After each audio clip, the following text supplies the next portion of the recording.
Hello दोस्तों, welcome to my YouTube channel. हम हिंदी साहित्य का इतिहास आचार्य रामचंद्र शुक्ल का आधार बना के करते हैं।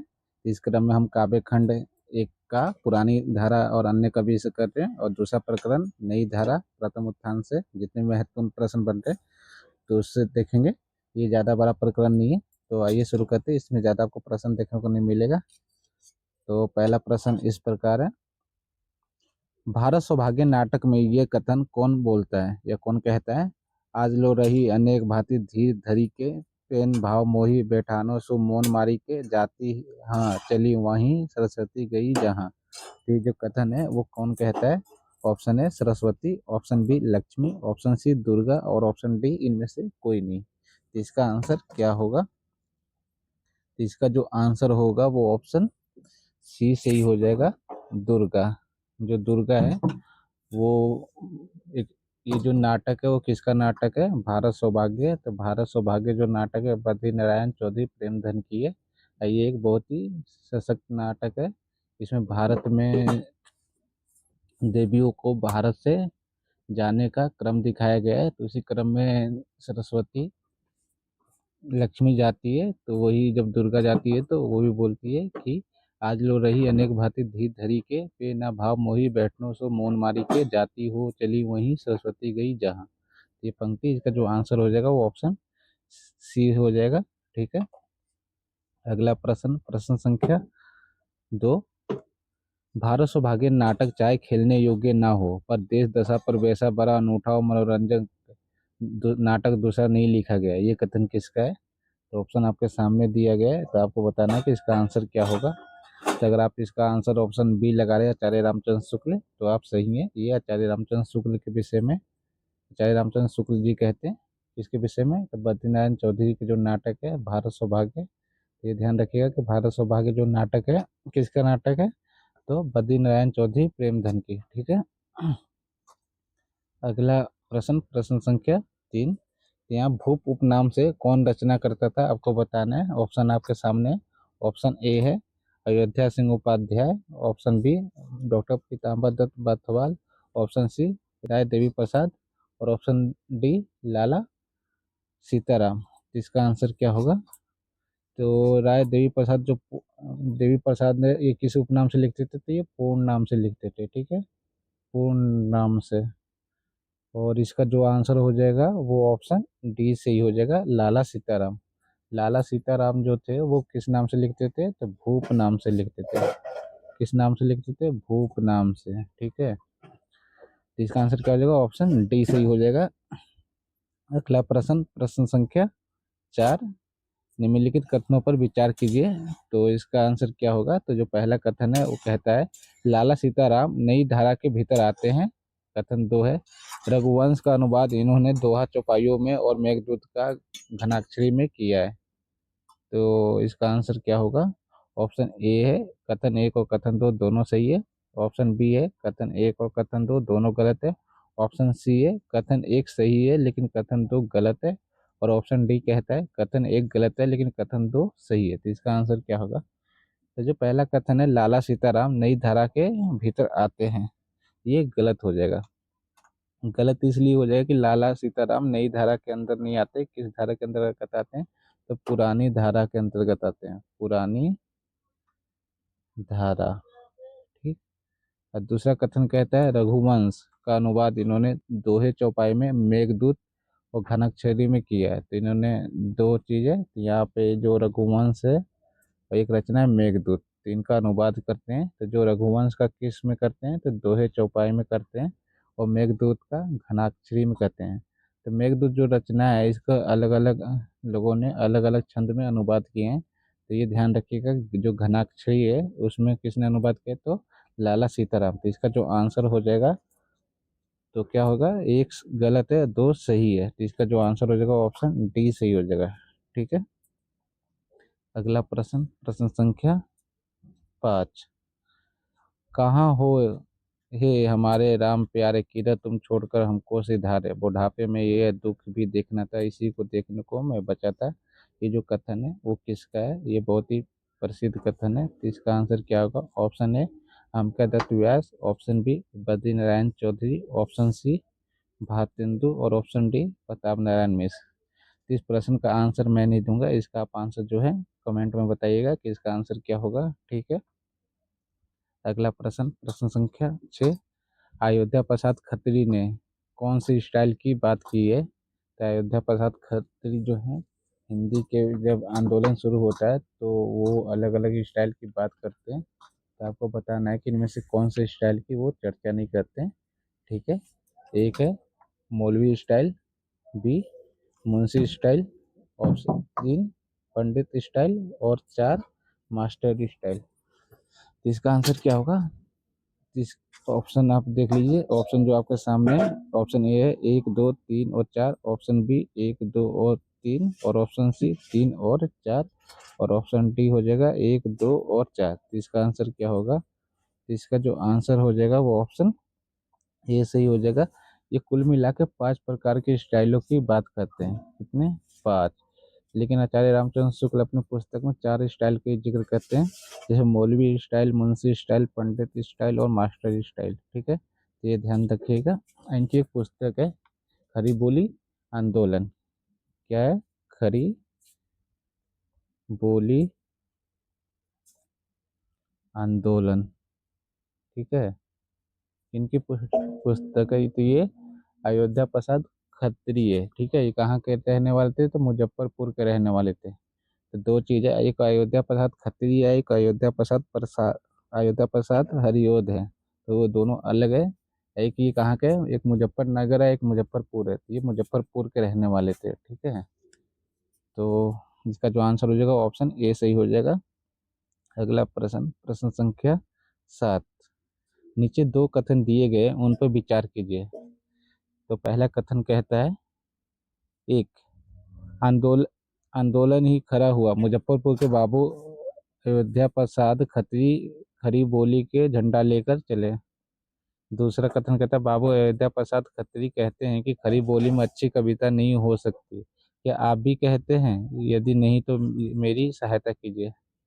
ये जो दोनों का कथन है, क्या सही है या नहीं, आपको बताना है। तो ऑप्शन ए कहता है कि कथन एक और कथन दो दोनों सही है। ऑप्शन बी कहता है कथन एक और कथन दो दोनों गलत है। ऑप्शन सी कहता है कथन एक सही है लेकिन कथन दो गलत है। और ऑप्शन डी कहता है कथन एक गलत है लेकिन कथन दो सही है। यहाँ पे जो खरी बोली आंदोलन खड़ा हुआ वो मुजफ्फरपुर के बाबू अयोध्या प्रसाद खत्री थे, जो खरी बोली के झंडा लेकर चले।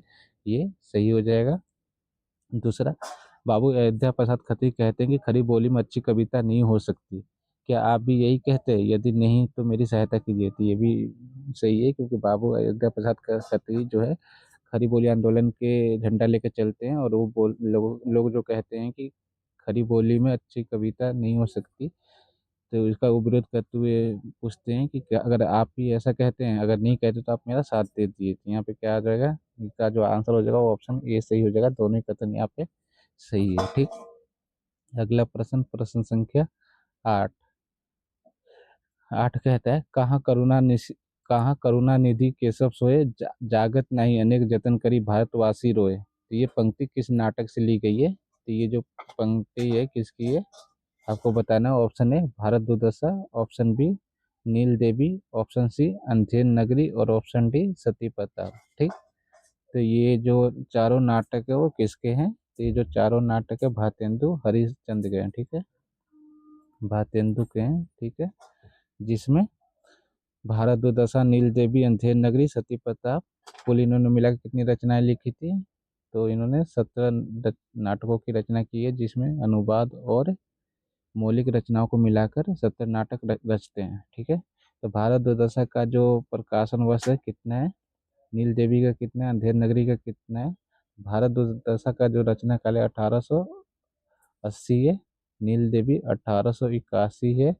अंधेर नगरी 1881 है। और सती प्रताप कितना है? इसका आप आंसर देंगे कमेंट में। तो ये जो कहाँ करुणानिधि केशव सोय, ये जो पंक्ति है किस नाटक से ली गई है? तो ये जो पंक्ति ली गई है वो इसका आंसर हो जाएगा ऑप्शन बी, ये नील देवी की पंक्तियां हैं। ठीक है, इसका आंसर हो जाएगा ऑप्शन बी। ठीक। अगला प्रश्न, प्रश्न संख्या 9। तो प्रश्न संख्या 9 है, सही उत्तर का चयन करें। तो कथन एक कहता है, सत्य हरिश्चंद्र में यमुना वर्णन सत्य हरिश्चंद्र में यमुना वर्णन, चंद्रावली में गंगा का वर्णन करते हैं भारतेंदु हरिश्चंद्र जी। ठीक। कथन दो कहता है, फरक उठी सबकी भुजा, खरक उठी तलवार, क्यों आप ही ऊंचे भय आर्य मोक्ष के बार। का कथन किसका है? बद्रीनारायण चौधरी का। इसका आंसर क्या होगा? जो कथन एक कहता है, कथन एक और कथन दो दोनों सही है। ऑप्शन बी कहता है कथन एक और कथन दो दोनों गलत है। ऑप्शन सी कहता है कथन एक सही है लेकिन कथन दो गलत है। और ऑप्शन डी कहता है कथन एक गलत है लेकिन कथन दो सही है। तो इसका आंसर क्या होगा? जो पहला कथन है, सत्य हरिश्चंद्र में यमुना वर्णन और चंद्रावली में गंगा का वर्णन करते हैं भारतेंदु हरिश्चंद्र जी, तो ये कथन क्या हो जाएगा? ये गलत हो जाएगा। क्या हो जाएगा? ये गलत हो जाएगा। दूसरा, फरक उठी सबकी भुजा, खरक उठी तलवार, क्यों आप ही ऊंचे भय आर्य मोक्ष के बार। का कथन बद्रीनारायण चौधरी का है, तो ये भी गलत हो जाएगा। ठीक। क्योंकि गलत क्यों होगा? क्योंकि सत्य हरिश्चंद्र में इन्होंने यमुना नदी की चर्चा नहीं की है, उन्होंने गंगा की चर्चा की है। दूसरा, चंद्रावली में इन्होंने गंगा की नहीं की है, चंद्रावली में किसका की है? तो यमुना का वर्णन किया है। तो ये उल्टा यहाँ लिखा गया है, इसलिए ये गलत है। दूसरा, ये जो पंक्तियां हैं, सरकोटी सबकी भुजा, ये बद्रीनारायण चौधरी की नहीं है, किसकी है? भारतेंदु की है। ठीक है। तो अब ये दोनों पंक्ति क्या हो जाएंगे? गलत हो जाएंगे। तो इसका आंसर क्या हो जाएगा? ऑप्शन बी सही हो जाएगा। ये दोनों ही कथन गलत है। कथन एक और कथन दो गलत है। ठीक। अगला प्रश्न, प्रश्न संख्या 10। हीरक जुबली किस कवि की रचना है? तो हीरक जुबली किस कवि की रचना है आपको बताना है। बहुत ही महत्वपूर्ण रचना है हीरक जुबली। ऑप्शन ए है ठाकुर जगमोहन सिंह, ऑप्शन बी प्रताप नारायण मिश्र, ऑप्शन सी भारतेंदु और ऑप्शन डी बद्री नारायण चौधरी। ठीक। इसका आंसर क्या होगा? हीरक जुबली किसकी रचना है? तो इसका जो आंसर हो जाएगा वो ऑप्शन डी सही हो जाएगा, बद्रीनारायण चौधरी की रचना है। ठीक है। हीरक जुबली, तो हीरक जुबली, ये जो प्रश्न है वो गलत हो जाएगा यहाँ पे, क्योंकि प्रश्न इस प्रकार होगा कि हीरक जुबली पर कौन सी रचना करते हैं। तो हीरक जुबली पे एक रचना करते हैं ये, जिसका रचना का नाम क्या है? हार्दिक हर्षादर्श नाम की रचना करते हैं हीरक जुबली पर। ठीक है। और उसकी एक महत्वपूर्ण पंक्ति है, वो पंक्ति क्या है? भय भूमि भारत में महाभयंकर भारत, भय बीरबल सकल सुपट एक ही संग गारत। ठीक है। तो ये इसका आ जाएगा, बद्रीनारायण चौधरी की रचना का नाम क्या है? हार्दिक अरसानंद। ठीक है। और इन्होंने दादा भाई नौरोजी को काला कहे जाने पर इन्होंने एक थोकपूर्ण कविता की है। ठीक है। इसका आंसर क्या हो जाएगा? ऑप्शन डी सही हो जाएगा। अगला प्रश्न, प्रश्न संख्या 11। धराधर धावल जो मेघदूत का अनुवाद किया है, तो आपको बताना कि धराधर नावल नाम से मेघदूत का अनुवाद किसने किया है। ऑप्शन ए है अम्बिका दत्त व्यास, ऑप्शन बी राय देवी प्रसाद पूर्ण, ऑप्शन सी भारतेंदु और ऑप्शन डी प्रताप नारायण मिश्र। जैसा कि मैंने बोला कि जो कालिदास की रचनाएं हैं उसको अलग अलग रचनाओं को अलग अलग छंदों में लोगों ने अनुवाद किया है। तो मेघदूत का अनुवाद धराधर धावल से किसने किया है? तो इसका जो आंसर हो जाएगा वो ऑप्शन बी सही हो जाएगा, राय देवी प्रसाद पूर्ण। ठीक। क्या राय देवी प्रसाद पूर्ण ने मेघदूत का अनुवाद किया है। ठीक है। जबकि इससे पहले मैंने आपको बताया था कि मेघदूत का अनुवाद घनाक्षरी छंद में किसने किया है? तो लाला सीताराम ने। ठीक। इसका आंसर क्या हो जाएगा? Option B. अगला प्रश्न, प्रश्न संख्या 12। सही कथन है। विजय विजयनी विजयंती में जो ईरान में भारतीय सेना की विजय प्राप्ति पर लिखी गई है। ऑप्शन दो कहता है, अंग्रेज राज सुख साजे सजे सब भारी, पे धन विदे चली जाती यही अति खवारी। पंक्ति प्रताप नारायण मिश्र जी की है। 3 कहता है, मैं यति भंग को कोई दोष नहीं मानता, पढ़ने वाला ठीक होना चाहिए। कथन शुक्ल जी का है। तो आपको बताना है कि कौन सा कथन सही है। ऑप्शन ए 1 और 3 दोनों सही, ऑप्शन बी 1 और 2, ऑप्शन सी कोई नहीं, ऑप्शन डी केवल एक। इसका आंसर क्या होगा? तो पहला जो कथन है देखते हैं कौन सही होगा कौन नहीं। तो जो पहला है, विजय विजयनी विजयंती में जो ईरान में भारतीय सेना की विजय प्राप्ति पर लिखी गई है, ये कथन क्या हो जाएगा? गलत हो जाएगा। अंग्रेज राज सुख साज सजे सब भारी, पे धन विदेश चली जाती यही अति खवारी। पंक्ति प्रताप नारायण मिश्र जी की है, ये भी गलत हो जाएगा। मैं यतिभंग को कोई दोष नहीं मानता, पढ़ने वाला ठीक होना चाहिए, कथन शुक्ल का है, ये भी गलत हो जाएगा। तीनों ही कथन यहाँ पर गलत हो जाएंगे। क्यों? क्योंकि विजय विजयनी वैजयंती में जो भात ईरान में भारतीय सेना की विजय प्राप्ति पर लिखी नहीं गई है, यहाँ पे ईरान नहीं आएगा, यहाँ पे क्या आएगा? मिस्र आएगा। मिस्र देश में भारतीय सेना की विजय पर प्राप्ति की गई है।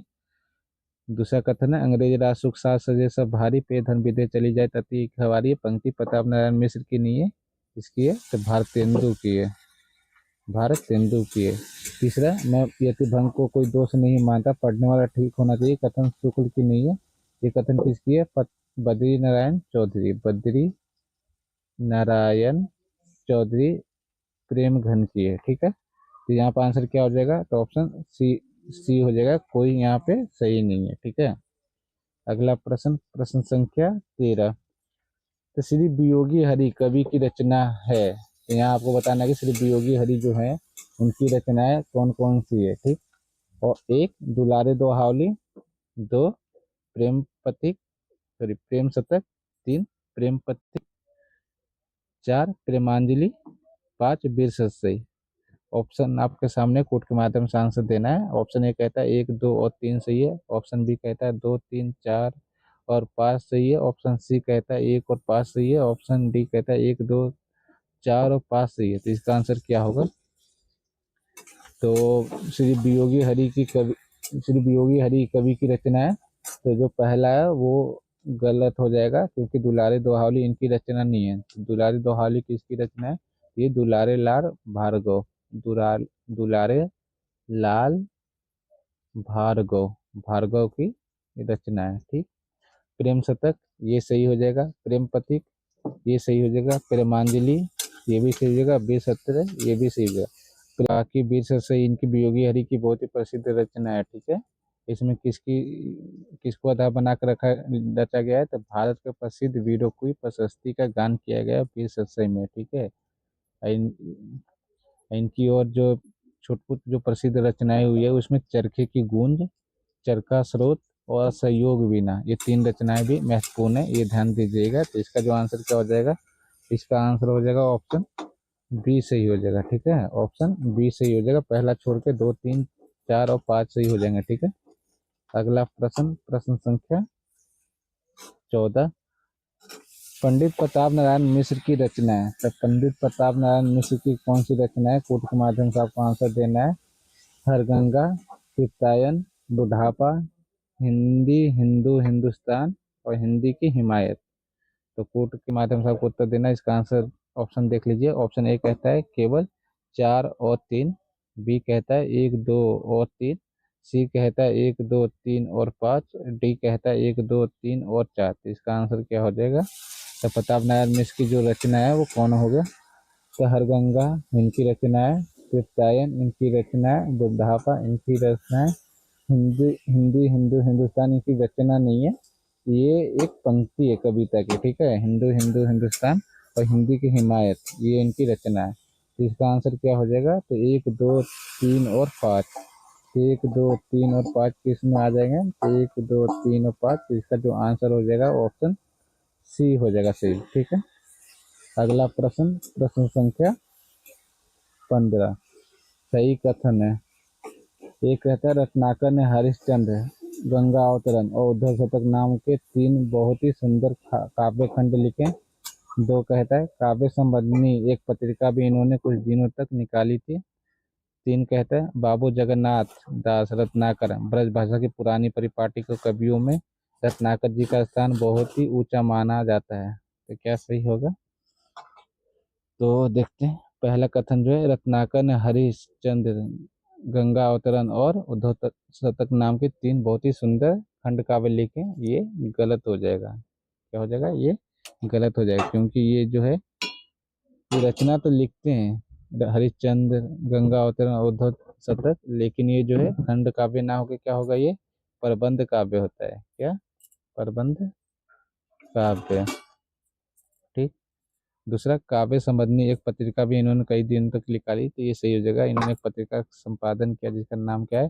काव्य संबंधिनी। ठीक, तीसरा बाबू जगन्नाथ रत्नाकर ब्रज भाषा की पुरानी परिपाटियों के विषय में रत्नाकर जी का स्थान बहुत ही ऊंचा है, तो ये भी सही हो जाएगा। ये कथन किसका है? तो ये शुक्ल का कथन है। ठीक है, तो इनकी जो रचना है कौन सा, हरिश्चंद्र गंगा अवतरण और उद्धव शतक। तो गंगा अवतरण इनका एक प्रसिद्ध रचना है। ठीक है, गंगा के आकाश से उतरने और शिव के उन्हें संभालने के लिए वर्णन आधार बनाकर वर्णन किया गया है। आइनो ने एक और रचना का अनुवाद किया है, जो कि पोप के कौन सी रचना है? Essay on criticism, essay on criticism. कौन से छंद में किया है? तो रोला छंद में किया है, रोला। ठीक है, रोला छंद में किया है। तो यहाँ पे ये दो कथन सही हो जाएगा। तो यहाँ पे क्या होगा? तो कथन दो सही है, इसमें दो ही कथन सही है, बाकी एक कथन गलत हो जाएगा। तो इसका आंसर ऑप्शन बी हो जाएगा। ठीक है।